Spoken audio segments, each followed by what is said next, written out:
Mungkinkah skenario pertemuan Megawati Soekarno Putri dengan Susilo Bambang Yudhoyono akan terrealisasi dan berakhir dengan bergabungnya Partai Demokrat ke koalisi pengusung bakal Capres Ganjar Pranowo?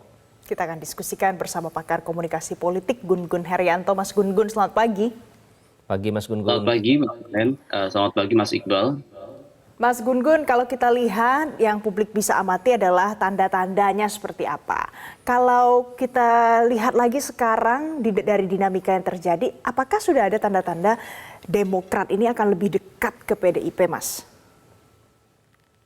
Ya memang tidak banyak pilihan ya bagi Partai Demokrat saat ini. Jadi udah bukan di titik ideal. Kalau titik ideal kemarin kan menjadi bagian dari koalisi perubahan karena 2 periode pemerintahan Pak Jokowi, Partai Demokrat berada di luar kekuasaan.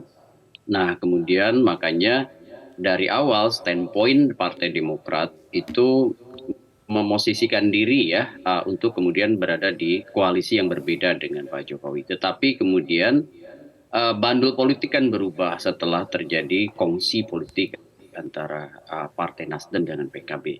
Maka saya pikir ada 2. Pertama, Partai Demokrat berpotensi untuk membangun komunikasi lebih intens ya dengan koalisi yang 2 yang sudah ada antara koalisi Prabowo dengan koalisinya tentu Pak Ganjar Pranowo. Tetapi kalau dari sisi peluang, tentu peluang untuk bertemu dengan Ganjar Pranowo dalam konteks ini adalah membangun komunikasi dalam proses kandidasi itu berpeluang untuk kemudian intens kembali ya dengan PDI Perjuangan. Yang kedua, faktor ini akan sangat ditentukan oleh proses sebenarnya psikopolitis ya, apakah semakin mencair atau tidaknya hubungan antara Pak SBY dengan Ibu Mega. Kenapa 2 figur ini saya sebut? Karena itu elit utama yang sangat menentukan bandul politik kedua partai yang bersangkutan. Kalau kita lihat historis memang 20 tahun terakhir ya, 2 periode era SBY sejak 2004 dan 2 periode Jokowi sejak 2014 itu bangunan psikopolitis di antara kedua elit utama tadi ya yang kemudian sangat menentukan arah politik kedua partai itu kurang terbangun dengan baik. Pak SBY dengan Bu Mega punya psychological barrier ya atau hambatan politik untuk kemudian berada dalam satu kongsi. Nah sekarang sebenarnya ada peluang untuk merevitalisasi bahkan mungkin mengharmonisasi hubungan antara Ibu Mega dengan Pak SBY sekaligus di situ ya, tentu Mas bagi Gun-Gun partai. ya. Sebelum kita ke situ Ya. Mas Gun-Gun, tadi Anda menyatakan ini nanti kita akan melihat bandul politiknya ke arah mana. Nah kalau seandainya nanti bandul politiknya mengarah ke Pranowo dan bukan ke Prabowo, apakah mungkin nanti AHY akhirnya mendapat tiket menjadi cawapres, Mas Gun-Gun? Kalau untuk cawapres sepertinya cukup berat ya. Mungkin opsi lainnya keuntungan dalam kekuasaan bukan dalam posisi cawapres ya. Sekali lagi karena ini dari awal memang bukan pilihan ideal. Partai Demokrat kalau tidak positioning mendukung salah satu koalisi itu juga sangat rugi. Kenapa?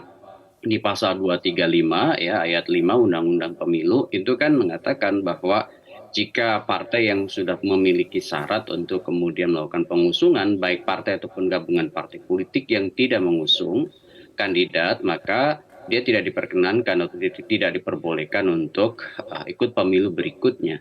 Nah ini kan tentu akan menjadi bahan pertimbangan ya bagi partai yang bersangkutan termasuk dalam konteks ini adalah Partai Demokrat. Saya melihat Mas Iqbal ya peluang untuk cawapres sangat kecil, tetapi peluang untuk berada dalam koalisi tetap ada. Kalaupun ditanya misalnya keuntungan dalam kekuasaannya apa, ya tentu power sharing. Power sharingnya bukan di cawapres, tapi mungkin ya itu di kabinet begitu. Oke, kalau untuk PDIP apa untungnya kalau seandainya bergabung, Mas Gun-Gun? PDIP kan sekarang hanya berkongsi dengan P3 ya. Partai yang melewati parliamentary threshold maksud saya ya.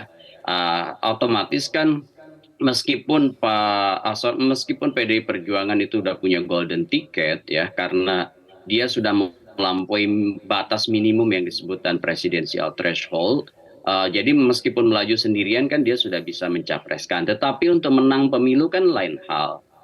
Kenapa? Karena banyak tentu wilayah teritorial yang disebut dengan wilayah utama kontestasi elektoral itu terbagi sekarang. Dengan 3 figur yang ada, Pak Anies, Pak Prabowo, dan Pak Ganjar Pranowo, itu teritori utama sebut aja seperti Jawa Barat, Jawa Tengah, Jawa Timur gitu ya, dan beberapa wilayah besar lain dengan basis pemilih signifikan itu kan terbagi. Sehingga kemudian PDI Perjuangan kan tidak hanya cukup merah gitu, tapi dia juga memerlukan figur yang bisa merangkul halayak kunci lainnya. Ya, seperti misalnya kelompok santri, kemudian halayak utama dari sisi ormas misalnya representasi organisasi besar ya yang kemudian punya daya ikat kultural maupun struktural yang kemudian bisa menjadi insentif elektoral bagi Pak Ganjar maupun Pak Prabowo nanti. Seperti misalnya kemarin Pak Anies mengambil Gus Muhaimin, itu kan juga dalam konteks pertimbangan itu diantaranya. Muhaimin misalnya secara teritori diupayakan bisa mengoptimalisasi, sebut aja seperti salah satu contoh misalnya Jawa Timur, Nahdien begitu ya. Dan itu kan tentu akan menjadi sumbangsi bagi Anies Baswedan. Nah, konteks figur lainnya juga kan stimulus respons nih. Ketika misalnya Pak Ganjar maju kan tidak cukup memenangi wilayah merah seperti Jawa Tengah, tapi juga dia harus penetrasi ke Jawa Barat misalnya. Di situ ada 35 juta pemilih kan. Jawa Timur lumayan besar 31 juta pemilih, meskipun misalnya Jawa Tengah konfigurasinya 27 PDIP juta jika nanti seandainya Demokrat bergabung ya.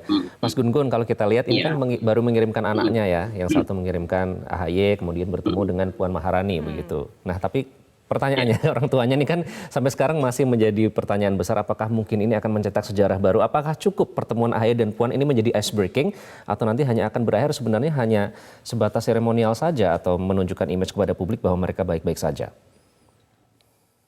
Ya, itu prakondisi mungkin cukup ya, tetapi untuk membangun kesepahaman itu untuk menjadi kesepakatan itu seperti prolog tadi saya di awal. Penentunya itu SBY dan Bu Mega sendiri. Jadi kalau kemudian tidak mampu melampaui ya yang disebut dengan barrier tadi, itu mereka akan tetap hanya sekedar seremonial. Bisa aja pertemuan-pertemuan itu di front stage gitu di panggung depan seolah-olah misalnya baik-baik saja. Jika mereka bisa menyatu karena kebutuhan strategis misalnya ya the best alternatif dari sekian banyak opsi ideal akhirnya bertemu, itu saya juga agak khawatir kalau kemudian itu hanya semata-mata kongsinya itu terpaksa ya kan. Kalau misalnya memang seriusan ya mau nggak mau supaya kemudian tidak terpaksa dan punya daya ikat secara basis struktur partai dari pusat hingga daerah, maka kemudian Pak SBY dan Bu Mega betul-betul harus berada di titik perjumpaan ya, bukan hanya kepentingan untuk panggung depan bahwa mereka baik-baik saja, tapi memang secara substantif harus chemistry mereka terbangun kembali dan itu kemudian punya pengaruh ke basis akar rumput. Karena bagaimanapun akar rumput itu akan membaca gestur, akan membaca semacam sifat alami dari hubungan di antara kedua tokoh itu, kemudian itu akan terasa sekali suasana kebatinannya di masyarakat bawah. Jadi kalau sekedar misalnya perjumpaan untuk kemudian memanggungkan kebersamaan tetapi tanpa daya ikat secara suasana kebatinan atau suasana psikologis yang itu kemudian bisa diikuti di level akar rumput, itu menurut saya juga akan rapuh. Jadi chemistry itu harus tulus dirasakan sampai grassroots atau akar rumput ya. Terima kasih Mas Gun-Gun Herianto sudah bergabung dengan Metro. Sama-sama. Terima kasih Mas Gun-Gun. Jelajahi cara baru mendapatkan informasi. Download Metro TV Extend sekarang.